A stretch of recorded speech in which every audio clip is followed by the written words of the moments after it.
Então. Muito bem. Resumindo o que até agora vimos, para efeitos de gravação. União Europeia, sistema supranacional, ou sistema da supranacionalidade. Ou seja, o sistema que congrega e que determina regras de conduta para todos os chamados Estados membros da Europa. 27 Estados-membros, 25 línguas diferentes. A União Europeia nasce no Tratado de Maastricht, em 1992, e se inicia, propriamente dita, com o Tratado de Amsterdã, de 1993. Em 93, então, está implementado definitivamente o quê? A Zona de União Econômica e Política. Aqueles degraus da escada que nós analisamos há 2 aulas ou 3 aulas atrás. Ou seja, a Europa chegou ao ápice da integração regional. Mais do que este degrau não existe. A ideia era de que, se eventualmente todos os povos tivessem a mesma disposição dos europeus, nós talvez estivéssemos criando aqui um supermercado latino-americano e que pudéssemos gravitar até uma união dos países latino-americanos, que evidentemente teria muito mais força que um simples Mercosul, né? Até pelo número de estados que estariam agregados dentro dos mesmos objetivos.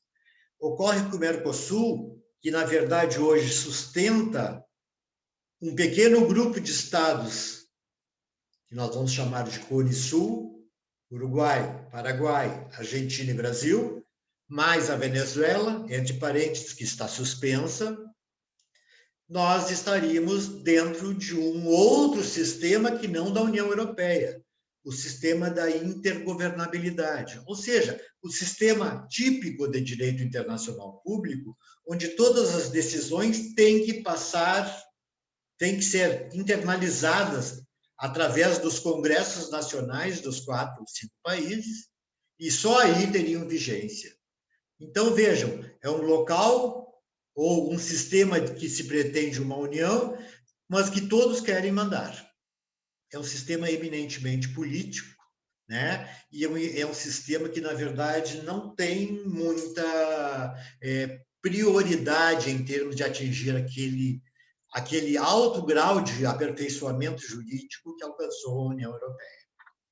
A União Europeia, então, se estabeleceu através de um espaço sem fronteiras, de uma livre circulação de mercadorias, de pessoas, serviços e de capitais. Quando eu falo em serviços, eu estou dizendo que todos os serviços que são prestados na União Europeia são comuns entre todos os estados. Não existem barreiras, não existem impedimentos. Quando eu falo de pessoas, eu estou falando de as pessoas que livremente transitam pelo mercado sem necessidade de maior identificação. Eles são cidadãos europeus e, com isso, eles têm livre trânsito dentro do sistema da União. E, mais do que isso, eles também criaram uma livre circulação de mercadorias, ou seja, os produtos circulam dentro do bloco livremente, sem ônus, sem impostos, sem taxas. E ainda a livre circulação de capitais. Num primeiro momento, estes capitais, nós sabemos, vocês todos sabem, cada país desses 27 tinha a sua própria moeda nacional. Por exemplo, a França tinha o franco francês, a Alemanha tinha o marco alemão, a Inglaterra tinha a libra esterlina, que continua tendo, porque a Inglaterra foi o único país que não aceitou o euro, né? A Espanha tinha o peso, e assim por diante. Qual era o problema disso aí? O grande problema é que esta situação que foi colocada pelo pessoal pela União, fazia com que as moedas tivessem valores diferentes dentro do bloco. Ora, evidentemente que o marco alemão e a libra esterlina valiam muito mais do que o peso espanhol, ou que das moedas do leste da Europa, da Hungria, da Áustria, entre outros países. Então, como existe a questão vinculada à polarização relativa à evolução do próprio sistema de identificação das moedas, através do câmbio, alteração dos câmbios de cada uma das moedas, foi indispensável criar-se uma moeda comum. Por quê? Porque essa teria o mesmo preço em toda a Europa Unida. E este preço equivaleria os mesmos valores e, portanto, a possibilidade de aquisição e compra de produtos, circulação, etc., era exatamente o mesmo. Muito bem.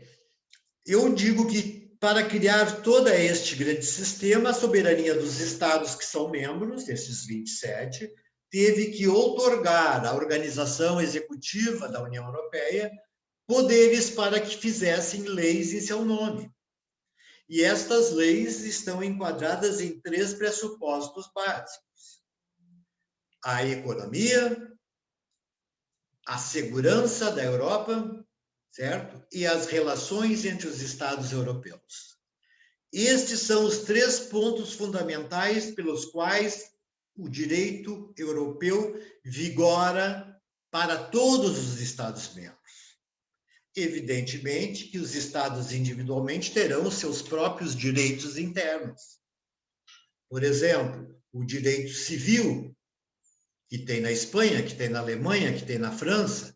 O direito civil, por exemplo, ele é livre para ser elaborado pelo próprio Estado. Ocorre que, e aqui é importante, a definição de uma lei a respeito de questões civis tem que estar adequada a todas as premissas que são do sistema da União. Se ele estiver inadequado, a União vai chegar e dizer: mude esta lei, altere esta lei.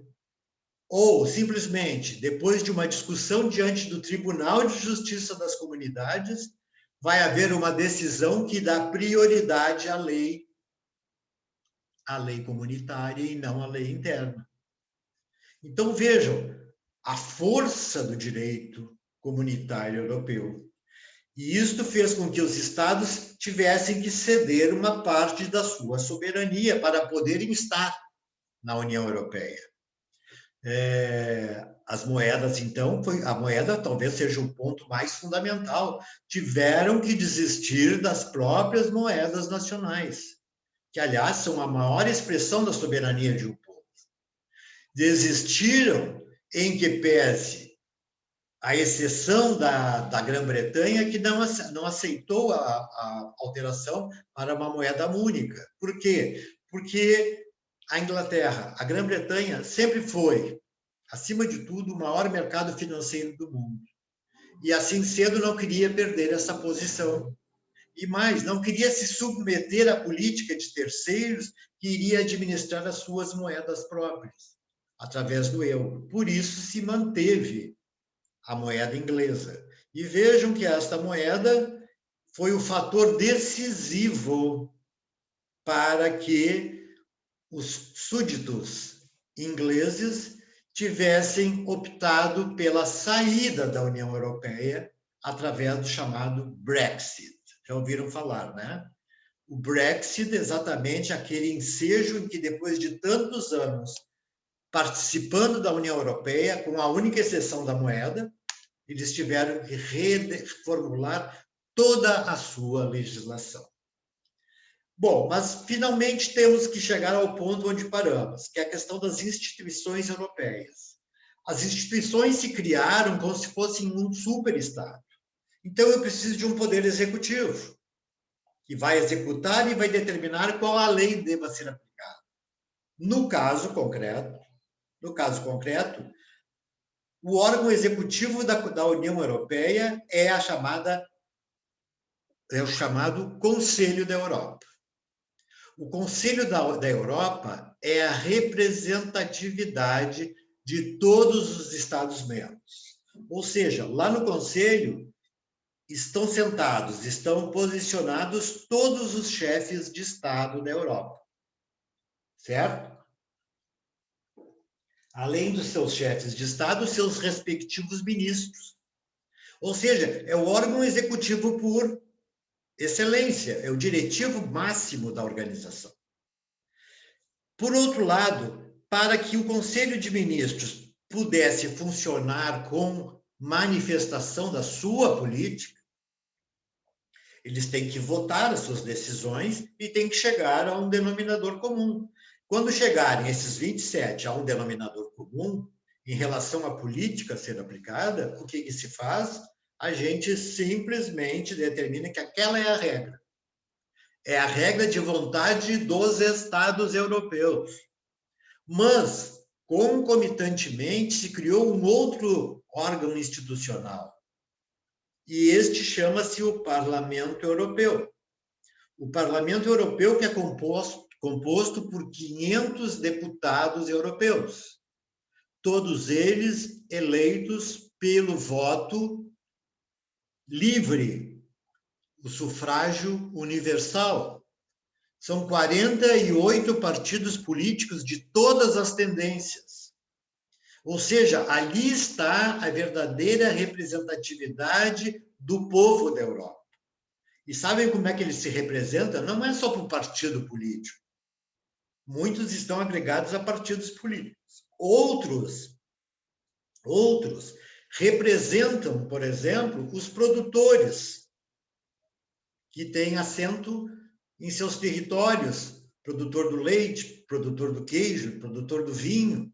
Estes, invariavelmente, estão dentro do parlamento para fazer a política em nome de seus produtos. Certo? Temos também até células que eram terroristas na Europa e que desistiram da luta armada quando se tornaram membros do parlamento, como o ETA e o IRA. Um que desenvolvia a luta na Espanha para criar um novo Estado e outro que estabelecia uma luta na Irlanda para constituir um outro Estado. Vejam que eles foram à imprensa dizer: desistimos da luta, não queremos mais um superestado. Hoje, nós somos cidadãos europeus. Vejam a importância da união entre os membros.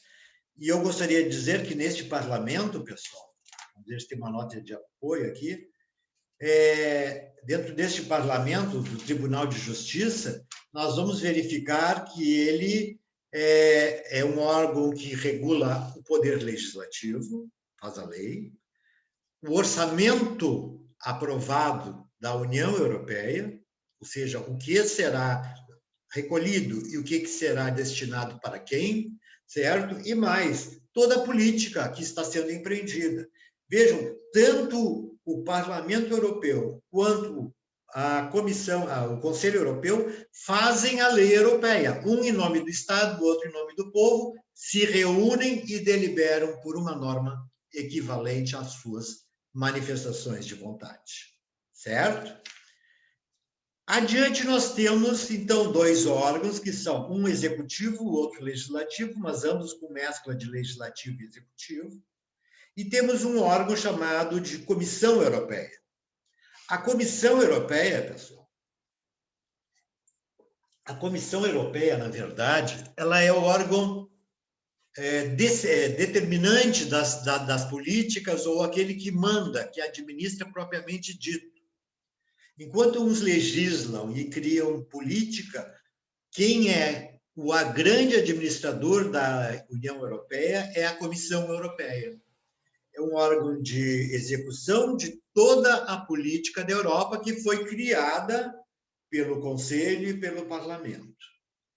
E aqui estão representados todos os Estados-membros, mas eles ainda, para serem escolhidos, têm que passar pela peneira do Parlamento Europeu. Ok? Muito bem. Alguma pergunta, Paloma? Não? Tá bom. Perguntem qualquer coisa, pessoal. Adiante, nós temos ainda um órgão jurídico, o órgão judiciário, que é o Tribunal de Justiça das Comunidades, a chamada Corte de Luxemburgo. O que esse Tribunal de Justiça faz na Europa? Diferentemente dos nossos tribunais, que resolvem conflitos entre cidadãos e empresas, na Europa, o que se discute em juízo, ou através do Tribunal de Justiça das Comunidades, é exatamente a diferença entre o direito nacional e o direito supranacional. Os tribunais nacionais dos estados, quando têm dúvidas sobre política europeia, eles enviam esta dúvida ao Tribunal das Comunidades. O Tribunal das Comunidades vai analisar o direito supranacional e o direito nacional, que foi invocado, e vai formular o que chamamos de jurisprudência, ou seja, decisões que têm cunho de obrigatoriedade. Eles maleabilizam, então, a política da Comunidade Europeia com a política dos Estados nacionais. E vejam, esta jurisprudência formulada pelos tribunais nacionais, que vão discutir isso, pedindo anulação de tratados, etc. e tal, ela é, evidentemente e tendenciosamente, invocável em relação à superioridade do próprio sistema comunitário, que invariavelmente é o que vence qualquer debate jurídico. Bom, então nós estamos aqui diante de órgãos que institucionalizam o sistema europeu. Temos comitês econômicos, nós temos comitês sociais, que dão pareceres consultivos sobre matéria social ou econômica, e temos, ao final, um Tribunal de Contas. Vejam que é um verdadeiro Estado, não é, pessoal? Este Tribunal de Contas tem 15 membros que são eleitos pelo Conselho, referendados pelo Parlamento, e tem como competência fiscalizar a legalidade e a regularidade das receitas e despesas da comunidade. Aliás, este aqui seria o grande fiscal da União, né? Nenhum Estado pode ultrapassar tais limites orçamentários. Nenhum Estado pode determinar como legal uma verba que a comunidade diz que não é. Porque, se assim o fizer, ela está invocando um princípio contrário à União Europeia, às próprias comunidades. E, assim sendo, esse tribunal é passível de fiscalização e determinação de ruptura deste Estado com a própria União, certo? Muito bem, vamos falar um pouquinho sobre o ordenamento jurídico comunitário. Como é que funciona esse ordenamento?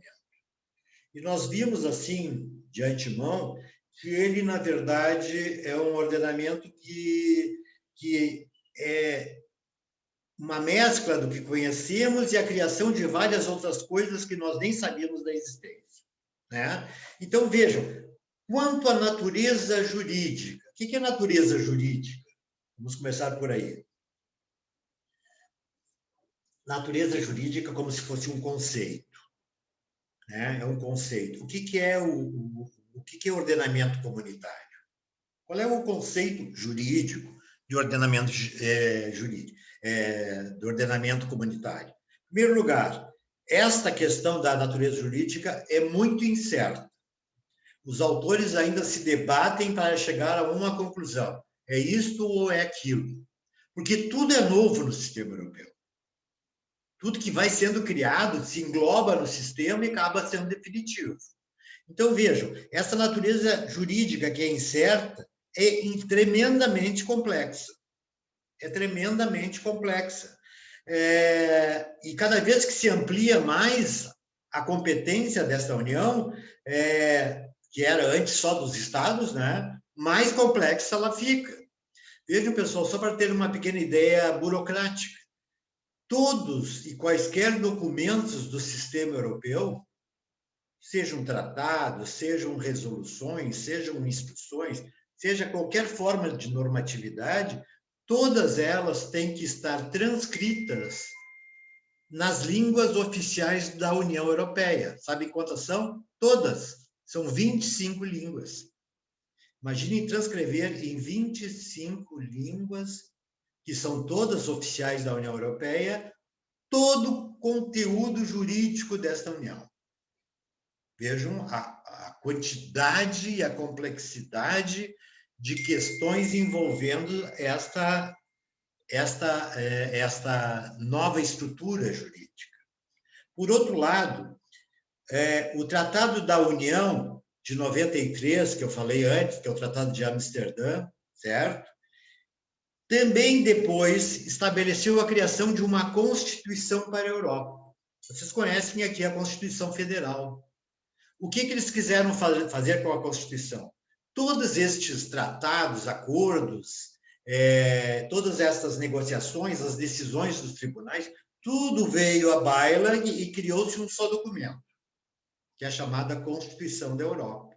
Como é a nossa Constituição brasileira, que engloba todos os tipos de regulamentação para o sistema jurídico nacional. A Constituição da Europa ainda não está aprovada, porque ela também é tremendamente complexa, tremendamente discutível. Há muito debate entre estados e há muito debate entre o povo. Alguns estados têm plebiscitos para aprovar ou não algumas decisões.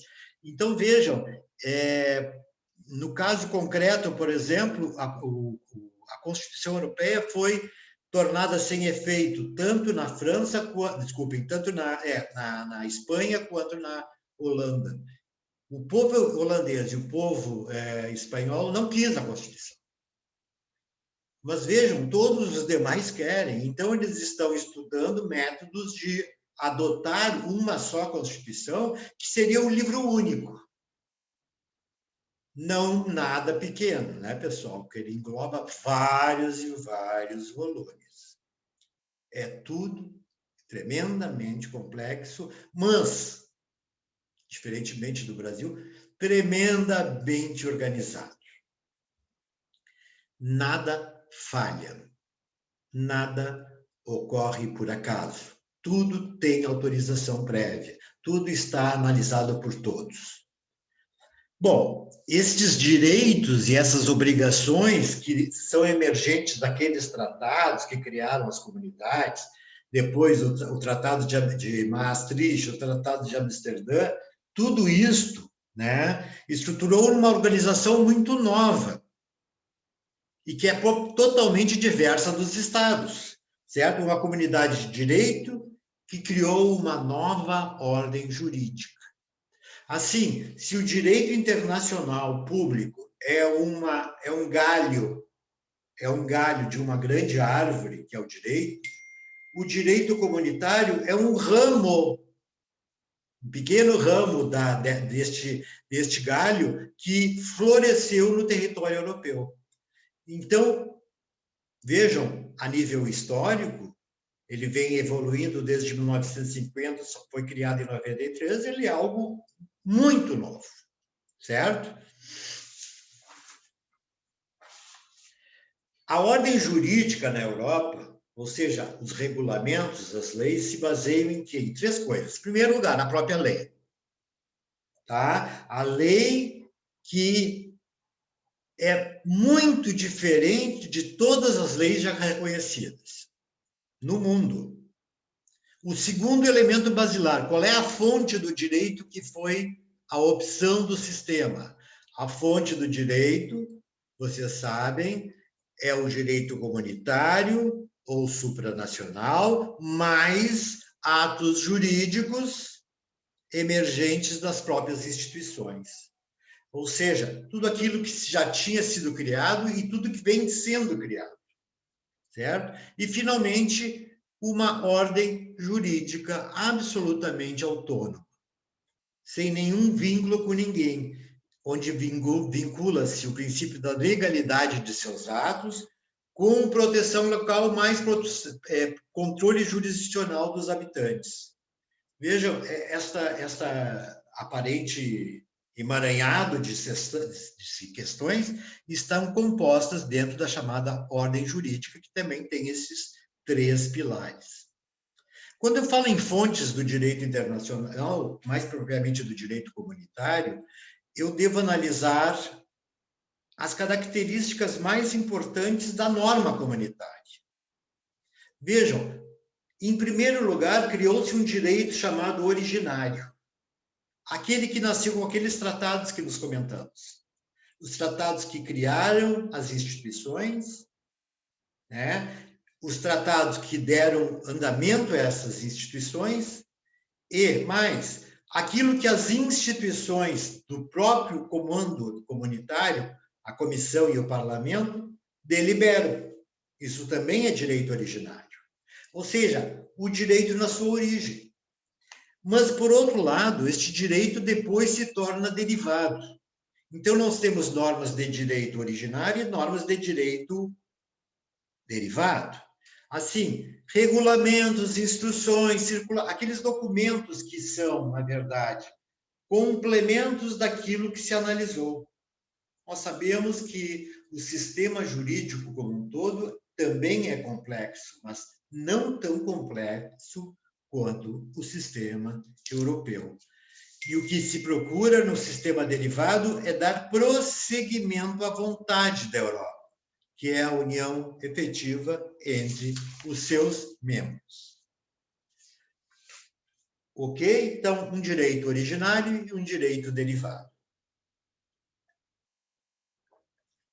Vamos falar um pouquinho sobre os princípios da Comunidade Europeia. Primeiro princípio básico: primazia do direito comunitário. Repito, primazia do direito comunitário sobre os direitos internos. Veja que muitas coisas estão me repetindo. Mas esta é um princípio do sistema. O direito que está lá em cima, ele é aplicado sempre antes do direito interno. Se o direito interno dos Estados for contraposto ao direito comunitário, vai prevalecer, vai primar o chamado direito comunitário. Isso é da própria estrutura do direito. Não se questiona.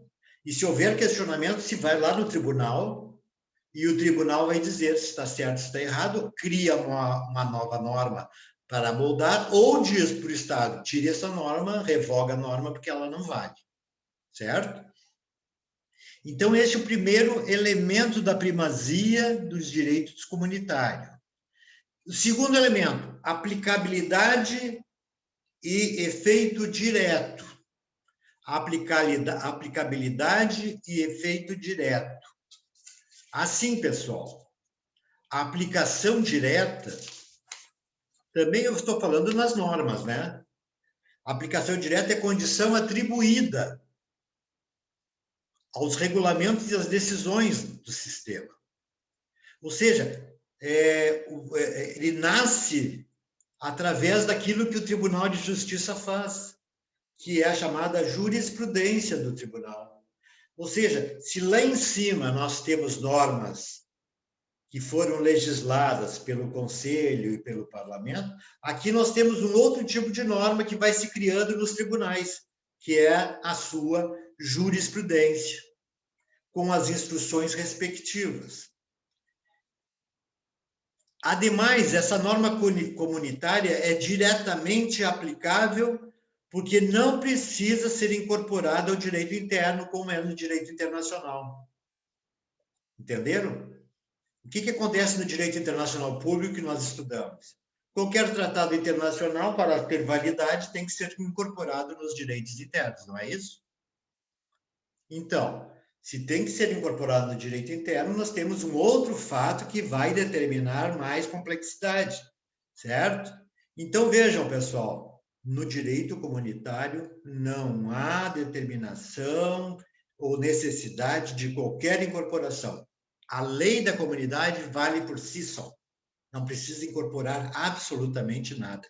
Até porque esses estados que outorgaram este poder para a comunidade esses Estados-membros, já conferiram este poder nas suas constituições pessoais, certo? Individuais. Então, o efeito direto é determinado pelo Tribunal de Justiça, já vimos pela jurisprudência do Tribunal de Justiça, e busca, afinal, os fins próprios da comunidade.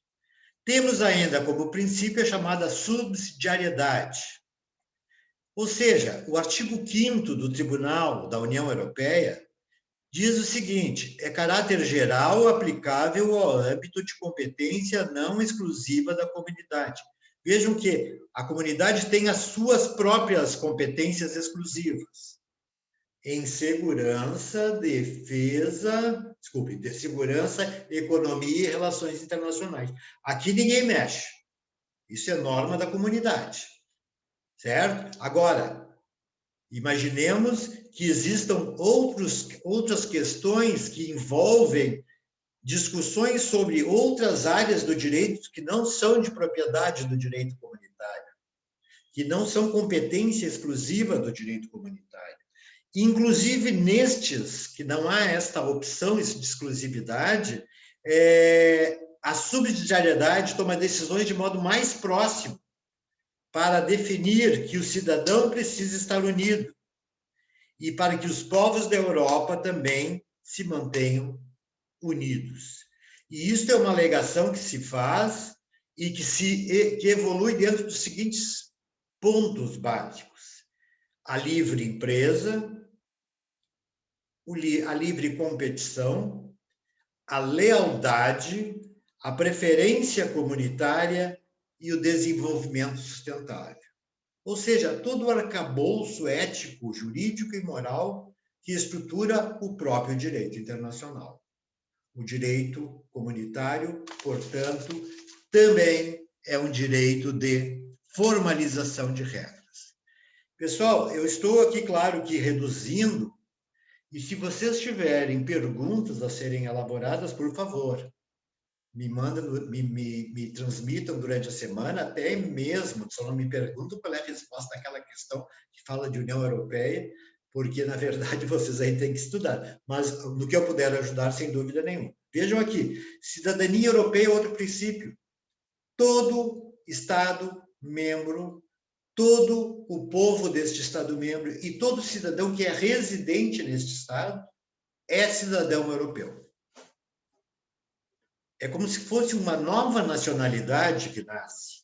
Ou seja, eles são obrigados, então, eles têm direito a buscar nas suas instituições todo o amparo que precisam, inclusive na área dos direitos humanos.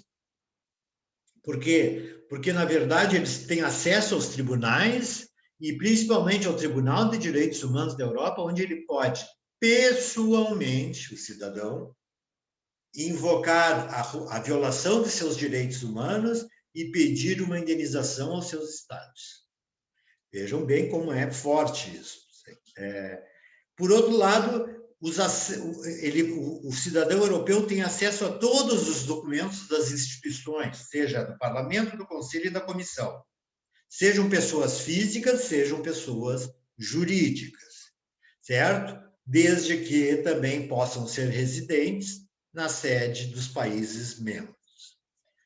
Outros princípios que se invocam em relação à cidadania europeia são a não discriminação entre cidadãos, o direito de jurisdição, ou seja, o direito do homem ir ao tribunal da comunidade e reclamar contra violação dos seus direitos, e a utilização sempre de um defensor do povo, que é gratuito e atende individualmente todo cidadão europeu, porque é o homem que realmente conhece o direito dito comunitário. Muito bem, pessoal. São 20h12. Eu gostaria de saber se vocês têm dúvidas. Tem alguma pergunta? Sofia, vamos ver. Eu tenho, prof. Vamos lá. Tá bem. É sobre esse princípio que o senhor acabou de comentar, da subsidiariedade. Se são essas essas outras matérias, elas podem ser eventualmente vistas pela Corte de Luxemburgo, Podem. mesmo que não sejam de competência. Podem. O que se resume é o seguinte: o cidadão tem direito, tá, a chegar à corte e impor, né, a sua participação perante a corte para resolver qualquer impasse, inclusive que não seja de competência da comunidade, do direito europeu. Mas este cidadão tem que saber que ele é livre, tem livre acesso na comunidade. E no tribunal, principalmente, ele pode, inclusive, reclamar desses direitos que não são de competência exclusiva, porque ele pode encontrar, na eventual violação de um direito, digamos, um ramo que vai atingir o seu direito comunitário. E é nisso que se defere o direito que lhe concedem, certo?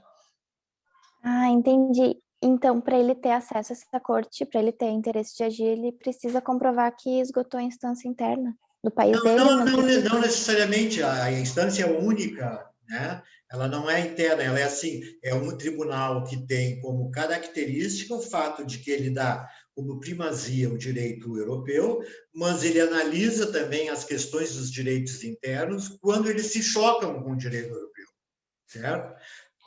Em alguns casos é tão grave esses choques, que vocês devem imaginar que todo o direito interno diante do direito europeu vai encontrar choques.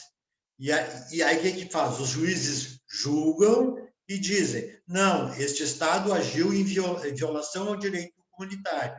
Então, ele tem que revogar esta lei. Mas eles não revogam, eles mandam o Estado revogar. Se o Estado não revogar, ele pode ser suspenso da comunidade, certo?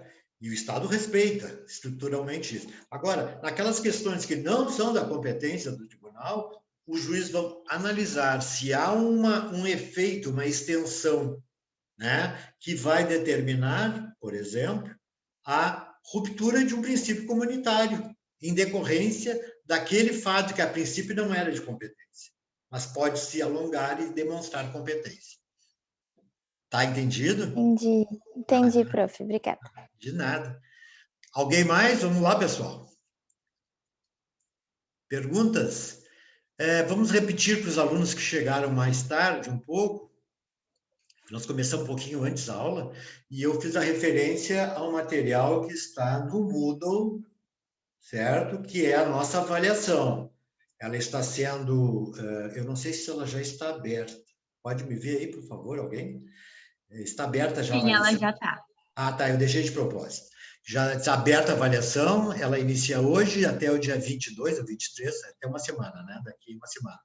E vocês devem obrigatoriamente entregar esse dia. Já antecipo que a semana que vem nós vamos falar sobre direito internacional privado e na aula subsequente, se der tempo, voltamos a falar dele, mas eu já acho que já é prova de especial.